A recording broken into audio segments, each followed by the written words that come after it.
आवाज है ठीक।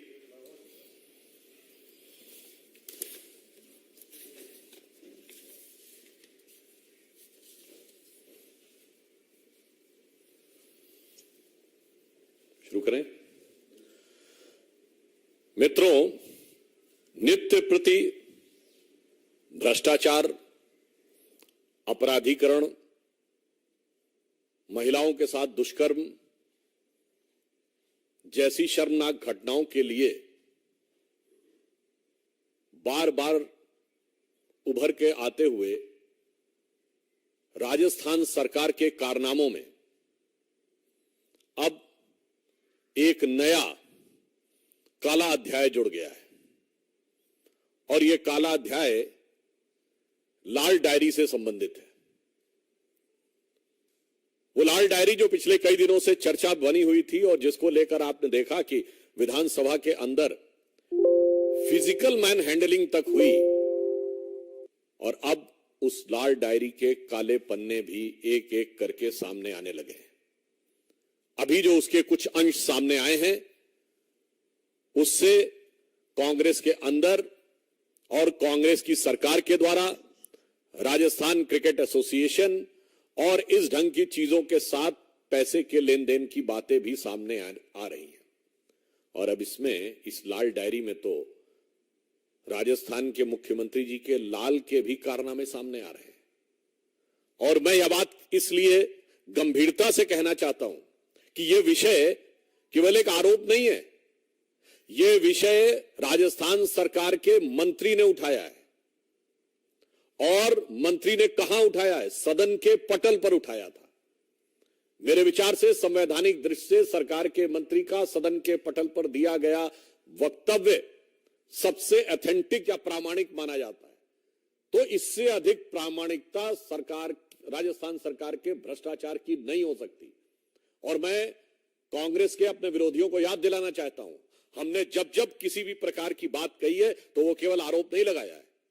2G के मामले पर CAG की रिपोर्ट थी और कोर्ट का ऑब्जर्वेशन था। बोफोर्स के मामले में मैं याद दिलाना चाहता हूं, इसी प्रकार राजीव गांधी सरकार के मंत्री विश्वनाथ प्रताप सिंह जी ने आरोप लगाया था।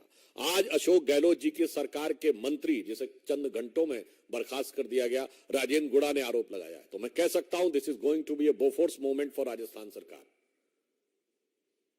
The reason is been, the allegation is by the government itself, क्योंकि कैबिनेट मंत्री सरकार होता है, सरकार का हिस्सा होता है। और इतना ही नहीं, उसमें इस ढंग के शब्द आ रहे हैं कि फोन करके पूछा जा रहा है कि मेरा पैसा दे दो, अभी तक दिया नहीं गया है। और फिर मुख्यमंत्री जी के PS से बात हो रही है और उसने कहा कि हम दे देंगे, परंतु अभी तक नहीं दिया गया। यानी कांग्रेस जिन गारंटियों की बात करती है, वो गारंटी सिर्फ ही नहीं, ये सब भी गारंटी है कि मेरे लिए काम कर देना, बदले में पैसा देंगे। और वो गारंटी सीधे कहां से जुड़ी हुई है? मुख्यमंत्री कार्यालय से जुड़ी हुई है। मुझे लगता है कांग्रेस के नेताओं को इस घटना के बाद शर्म से लाल हो जाना चाहिए था। मगर अफसोस की बात यह है कि निर्लज्जता के साथ कांग्रेस पार्टी और राजस्थान की सरकार इन चीजों को नजरअंदाज कर रही है। परंतु चिंता मत करिए, इस लाल डायरी की लाली आपको चारों तरफ वैसे ही नजर आएगी, जिसमें मुख्यमंत्री जी के लाल भी सम्मिलित हैं। तो मैं कहना चाहूंगा, आज कांग्रेस की स्थिति राजस्थान में वो हो रही है कि लाली मेरे लाल की जित देखूं तित लाल, और लाली देखन मैं गई, मैं भी हो गई लाल। तो आज मुझे दूसरे संदर्भ में यह उक्ति उनके ऊपर चरितार्थ लगती है। और उससे अधिक कष्ट की बात क्या है? अलवर में इतना बड़ा गैंगरेप हुआ, उसके बाद एक के बाद एक अनेक घटनाएं अलवर डिस्ट्रिक्ट में आती चली जा रही हैं। 17 साल की एक नाबालिग बालिका के साथ 4 युवकों ने सामूहिक दुष्कर्म किया। 19 से 21 साल के बीच के आरोपियों ने एक और बालिका के साथ सामूहिक दुष्कर्म किया। अनेक स्थानों के ऊपर कभी कभी यह भी शक होता है कि आरोपियों के ऊपर प्रभावी कार्रवाई किसी इसी कारण से तो नहीं हो रही कि उनको लगता है कि उसका कोई वोट से संबंध है। अभी कल की घटना है कि भीलवाड़ा में एक बच्ची के साथ दुष्कर्म करके उसको जला दिया गया। और यदि प्रतिदिन का हिसाब देखें तो 15 से 20 घटनाएं इस प्रकार की राजस्थान में होती चली आ रही हैं। और इससे अधिक क्या कहा जाए कि उनकी स्वयं की विधायिका ये कह चुकी हैं कि राजस्थान में वो अपने को सुरक्षित महसूस नहीं करती। यदि आपके सरकार का मंत्री भ्रष्टाचार की बात कहता है, आपकी विधायिका असुरक्षित महसूस करती है और इस ढंग के दुष्कर्म राजस्थान में हो रहे हैं, तो मुझे लगता है कि आप जितना भी बचने की कोशिश करें, परंतु राजस्थान की जनता उस चीज को बहुत गौर से देख रही है और अब वह पीड़ा का पारावार समाप्त होता हुआ नजर आ रहा है। धन्यवाद।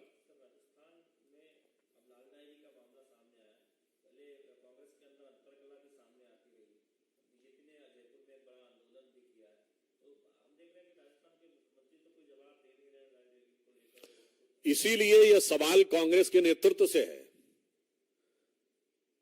कि इतनी बड़ी घटना के बाद भी कांग्रेस पार्टी को जवाब क्यों नहीं दे रही है। मैं पुनः कह रहा हूं, यह मामला किसी भी अन्य मामले से अलग है। यह आरोप नहीं है, यह सदन के पटल पर मंत्री का वक्तव्य है। तो यह स्थिति गुणात्मक दृष्टि से बिल्कुल अलग है।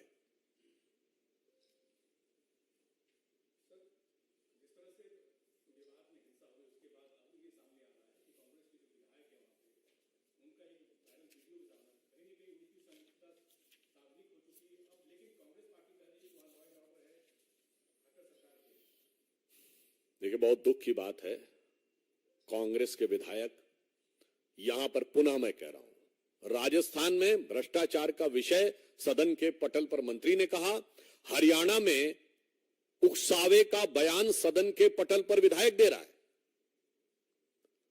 उनके जो वाक्य हैं उसे मैं यहां पर रिपीट नहीं करना चाहता, वो सीधे हिंसा को उकसाने वाले। उसके बाद उस विधायक का फेसबुक पोस्ट, वो फेसबुक पोस्ट सीधे सीधे हिंसा को उकसाने वाला। इसलिए यह बात और गहरी शंका उत्पन्न करती है कि यह हिंसा एक लार्जर कॉन्स्पिरेसी का हिस्सा थी जो जांच के बाद बाहर आएगी। एक और तथ्य है जो संभवतः आप लोगों के संज्ञान में हो, यह सोशल मीडिया के माध्यम से समाज में कटुता उत्पन्न करने के जो प्रयास हो रहे थे, उसके लिए हरियाणा सरकार का साइबर सेल बहुत एक्टिव था और पिछले कुछ दिनों में करीब 65 से 70 लोगों को अरेस्ट भी किया गया था। अब यह मन में यह संदेह उत्पन्न होता है कि साइबर थाने पर अटैक क्यों किया गया, क्योंकि सामान्यतः उसका पुलिस की दैनंदिन एक्टिविटी से कोई मतलब नहीं होता है। सामान्यतः वहां से कोई प्रतिरोधात्मक कार्रवाई भी नहीं होती है, न वहां से कोई यह कह सकता है कि उसके ऊपर लाठी डंडे चले। तो मन में यह संदेह उत्पन्न होता है कि यहां मैं पुनः कहना चाहूंगा, कांग्रेस का विधायक हरियाणा का हो या किसी अन्य प्रांत का हो, या मैं याद दिलाना चाहता हूं, दिसंबर 2019 में तो कांग्रेस की अध्यक्षा ने बोला था ना, सड़क पे निकलो और आर पार की लड़ाई लड़ो। तो मुझे लगता है कि कांग्रेस के विधायक या जो हरियाणा में है वो उसी कांग्रेस के शीर्ष नेतृत्व के वह निर्देश को जो उन्होंने उस समय में दिया था, शायद उसी को आगे बढ़ाते हुए नजर आ रहे हैं। इसलिए हरियाणा की यह हिंसा कांग्रेस पार्टी के ऊपर और बड़ा प्रश्न चिन्ह लगा रही है।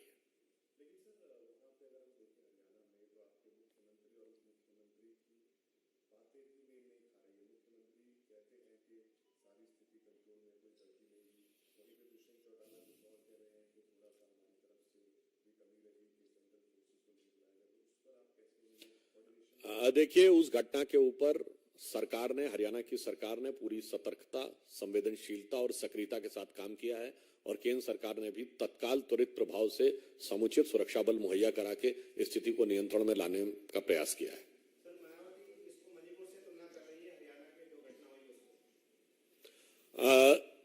यहां पर हरियाणा में पहला सवाल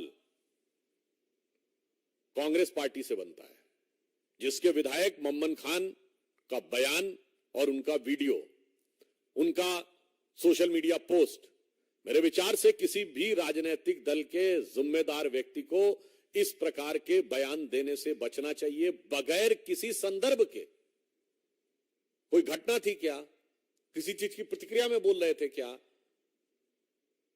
तो ये उकसावे वाले बयान देने से बचना चाहिए था। परंतु आज मैं ये साफ कहना चाहूंगा कि हरियाणा और राजस्थान दोनों में भ्रष्टाचार और हिंसा, इन दोनों को लेकर कांग्रेस पार्टी को जवाब देना चाहिए। और कहीं ना कहीं दिखाई पड़ रहा है कि भ्रष्टाचार और हिंसा ये इस पार्टी का या इनके इस गठबंधन का एक सहज स्वाभाविक चरित्र नजर आ रहा है। और मैं पुनः ये बात रीएम्फेसाइज करता हूं, दोनों बातें सदन के पटल पे हुई हैं, तो कांग्रेस पार्टी डिनाई नहीं कर सकती है। यह आरोप नहीं है, यह उनके विधायक और मंत्री का फ्लोर ऑफ द हाउस पे दिया गया बयान है। तो फ्लोर ऑफ द हाउस के दिए गए बयान की पूरी नैतिक जिम्मेदारी उस पार्टी की बनती है या उस सरकार की बनती है जिस सरकार का वो मंत्री है, और उस पार्टी की बनती है जिस पार्टी की वो विधायक है। धन्यवाद।